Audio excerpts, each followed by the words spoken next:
ఉల్లిపాయ పకోడీకి ముందుగా 4 ఉల్లిపాయలు తీసుకొని సన్నగా కట్ చేసుకొని ఒక బౌల్లో వేసుకోండి. 2 పచ్చిమిర్చి తీసుకొని సన్నగా కట్ చేసుకొని అందులోకి యాడ్ చేసుకోండి.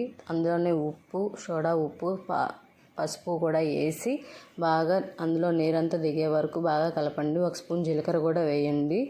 తర్వాత 2 స్పూన్ల శనగపిండి, మైదా, 1 గుప్పెడు కరివేపాకు వేసుకొని బాగా కలపండి. ఇందులో వాటర్ వేయాల్సిన అవసరం లేదండి. అందులోనే 1 స్పూన్ కారం, 1 స్పూన్ అల్లం వెల్లుల్లి పేస్ట్, ధనియాలు అన్నీ వేసి బాగా కలపండి. దీంట్లో ఎక్స్ట్రా వాటర్ వేయాల్సిన అవసరం లేదండి. ఉల్లిపాయలో ఉండే వాటర్ సరిపోతుంది. తర్వాత స్టవ్ ఆన్ చేసి ఒక బాండీ పెట్టి డీప్ ఫ్రైకి సరిపడా ఆయిల్ వేసేసుకోండి. ఆయిల్ హీట్ అవ్వగానే ముందుగా రెడీ చేసుకున్న ఉల్లిపాయ పకోడీ మిశ్రమాన్ని అందులో కాస్త కొంచెంగా వేయండి. సమ్మర్లో పిల్లలకి బాగా ఏవో స్నాక్స్ తినాలనిపిస్తుందండి. వాళ్ళు అడగగానే 10 నిమిషాల్లో క్విక్గా ఇచ్చేసేయచ్చు. ఉల్లిపాయ పకోడీ 2 వైపులా కాలగానే ఒక ప్లేట్లోకి తీసుకొని సర్వ్ చేసుకోండి. అంతే, ఎంతో టేస్టీగా ఉండే ఉల్లిపాయ పకోడీ రెడీ అవుతుందండి. పిల్లలకి ఈ టైంలో సమ్మర్లో బయట వస్తువులు ఏమి ఇవ్వద్దండి. వీలు కుదిరినప్పుడల్లా ఇంట్లో చేసి ఇవ్వండి, స్టోర్ చేసుకొని మరి. అంతే, ఈ పకోడీ 1 వీక్ వరకు నిల్వ ఉంటుందండి, ఇబ్బంది ఏం లేదు.